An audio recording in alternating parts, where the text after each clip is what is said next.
नमः शिवाय दोस्तों, हम रीना और रीना की दुनिया में आप सभी का स्वागत करते हैं।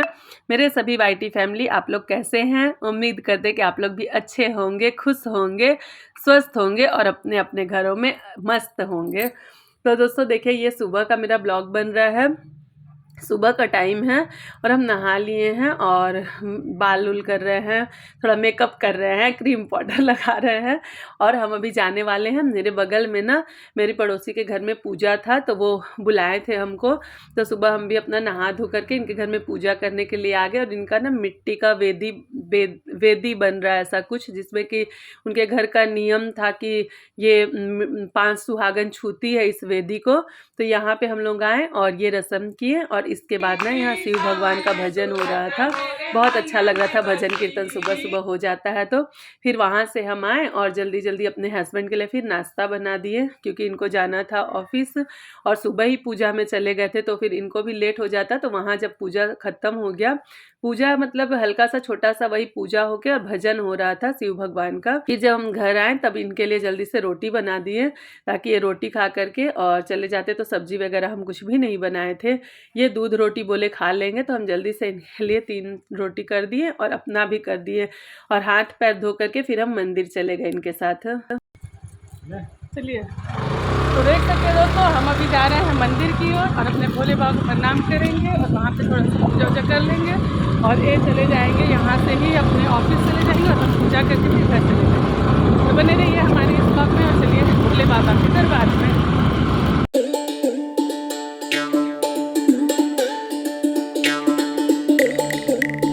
और देख सकते हैं दोस्तों, हम मंदिर में आ गए हैं और मंदिर में यहाँ काम चल रहा है, क्योंकि शिवरात्रि का पूरा जोरों शोरों से तैयारी हो रहा है। शिव मंदिर है, तो चलिए चलते हैं, अपने भोले बाबा का दर्शन कर लेते हैं, उनको पूजा कर लेते हैं।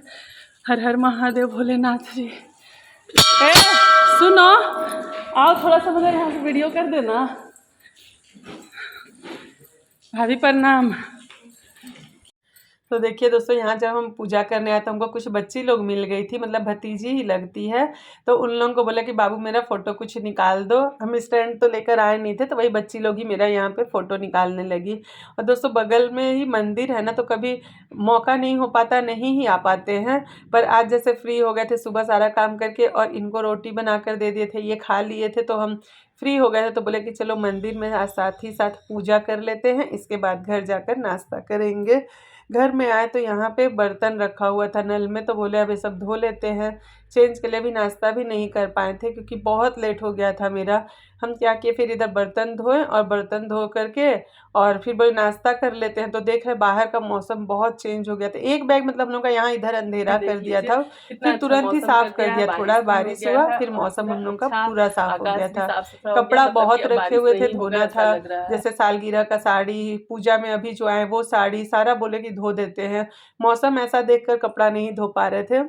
हम क्या करते हैं ना कि जैसे जो कपड़ा डेली धोने वाला है या जो मशीन लगाने वाला है, वो सारा कपड़ा तो मशीन में धो लेते हैं, सूख जाता है। पर जैसे साड़ी हुआ या जो कपड़े में वर्क होता है, वो तो हम मशीन में नहीं धोते हैं। तो कहीं से आते तो हम उसको एक बार तह लगा के रख देते हैं और कुछ कपड़ा जब जमा हो जाता है तब धोते हैं, क्योंकि बाथरूम इतना छोटा है ना, तो हमको इंटरेस्ट भी नहीं आता कि उतना कि एक एक कपड़ा धोए। तो इसलिए हम अपना साड़ी वगैरह जमा करके और फिर एक बार हम सारे कपड़े को धोने बैठते हैं। तो ये सारा क्या था ना कि अभी मेरा ठंडा का समय हम लोग का इधर ख़त्म हो रहा है, तो हम जो मैक्सिमम उलन कपड़ा था वो धो धो करके रख दिए थे यहाँ बेड पे तह लगाकर। बीच वाले रूम में, तो पूजा रूम में उतना कोई रहता नहीं है, तो सारा हम इसी में जमा कर रहे थे। स्वेटर धो धो के तह लगा के रखे हुए थे और अभी एक बैग में, कपड़ा का ही बैग था, उसमें सारा स्वेटर जो था रख दिए और इसको बोले कि बॉक्स में डाल देते हैं। नहीं तो जितना हम कपड़ा देखते हैं और ज़्यादा हमको टेंशन लगता है कि अरे इतना कपड़ा भी है। तो सारे कपड़े को हम इसमें रख रहे थे, तो नहीं हो पा रहा था, अट नहीं रहा था।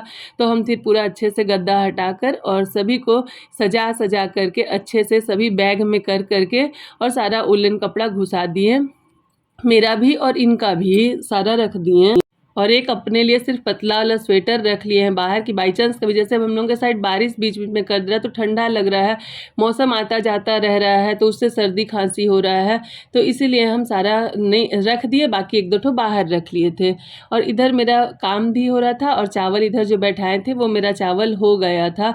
देखे तो देखे पक गया है चावल, तो इसका बोले मार निकाल लेते हैं और फिर हम इसी बगल में दाल बैठा दिए। और दाल बैठाने के बाद और जो एक्स्ट्रा काम हो रहा था वो हम ना करते जा रहे थे। और इधर ना मेरे चौबे जी आ गए थे ऑफिस से, तो वो आके कभी कभी आते हैं तो खाना खा लेते हैं, खा के सो जाते हैं, और कभी वो खाना नहीं खाते हैं, उठते हैं तब खाते हैं। तो ये आए तो हम इनको बोले खाना दे देते हैं, तो ये बोले नहीं खाएंगे, इनके सर में दर्द हो रहा था। तो हम बोले चाय बनाने के लिए, तो हम इनके लिए चाय बना करके और कटोरी में 2 ठो टोस्ट करके ला कर दे दिए हैं कि ये खा के चाय पी लेंगे। और उधर हम क्या था ना, थोड़ा सा पालक रखा हुआ था, जैसे कि पालक हम 2 बार बना चुके थे, एक बार पालक सब्जी बनाए थे, एक बार पालक का दाल बनाए थे, दाल और पालक। तो थोड़ा सा एकदम पालक था तो उसको हम बोले ना कि काट लेते हैं, चुना हुआ था, चुन लिए, काट लिए, और इसके बाद बोले धो के फ्रिज में रख देंगे तो शाम में ना रोटी में उसको बना देंगे तो सध जाएगा। किसी भी तरह से मतलब पालक पेट में जाना चाहिए, मतलब अच्छा ही होता है, तो इसलिए उसको कर रहे थे। और मेरे रिशु के पापा जो खा रहे हैं ना बेड पे, तो हम इनको बोले कि बेड पे मत खाइए, क्योंकि ना टोस्ट का जो खाते हैं उसका डस्ट गिरता है। और अभी हम चादर सारे रूम का धोए थे, शिवरात्रि आने वाला है, सारा बिस्तर मेरा शुद्ध किया हुआ है, फिर जूठा हो जाता, और हम शिवरात्रि करते तो हम लोग व्रत में रहते हैं, तो ऐसे क्या है ना, टीवी देखते समय यहाँ पे हम लोग लेट भी सकते हैं और लेट के टीवी देख सकते हैं, और जूठा हो जाएगा तो फिर हमको धोना पड़ता। इसीलिए ये सोफा में बैठ के खाने के लिए, और खाने के बाद फिर अंदर रूम में जाकर सो गए थे। और मेरा क्या था कि हम इतना काम कर रहे थे तो हमें पूरा जोश भरा पड़ा था काम करने का, तो जितना भी हम कपड़ा जो नया वाला था रखे थे धोने के लिए, साड़ी वगैरह, तो वो बोले कि अभी मेरे पास 2 घंटा है, ये सोने जा रहे हैं, तो हम उस 2 घंटे में अपना कपड़ा धो ही लेंगे। और दोस्तों नहाने के बाद कपड़ा नहीं धोते हैं क्योंकि ना भीग जाते हैं, बाथरूम बहुत छोटा है, तो हम क्या किए, सारा कपड़ा को सरफ में डुबाएं और फिर उसको बाथरूम में बैठ कर धो लिए कि अगर भीग भी जाएंगे तो फिर हम चेंज कर लेंगे। और खाना ये नहीं खाए थे, तो हम भी तो नाश्ता लेट से किए थे ना, तो मेरे को भी भूख नहीं था, तो फिर हम भी रुक गए कि ये उठेंगे तब खाएंगे। और आज हम खाना बनाए थे दाल भात भुजिया टमाटर का चटनी।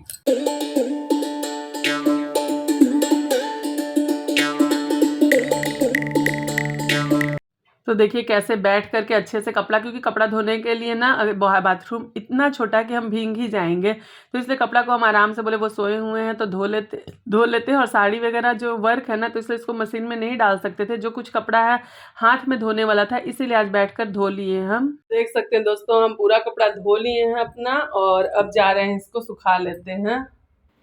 तो देख सकते हैं दोस्तों, कपड़ा मेरा धुल गया था, जब कपड़ा हम आए तार में डालने के लिए तो देख रहे बारिश बूंदाबांदी हो रहा है।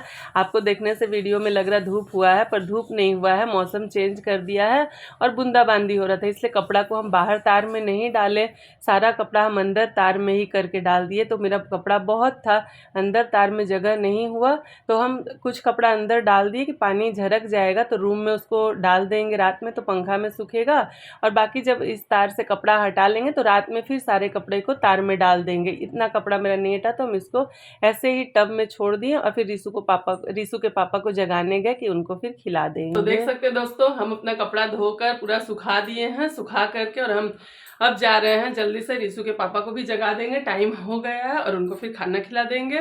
और अपना ब्लॉग बनाना यहीं पे बंद करते हैं। पसंद आएगा तो लाइक कमेंट शेयर सब्सक्राइब जरूर करिएगा। आपका दिन शुभ हो, मंगलमय हो। हर हर महादेव।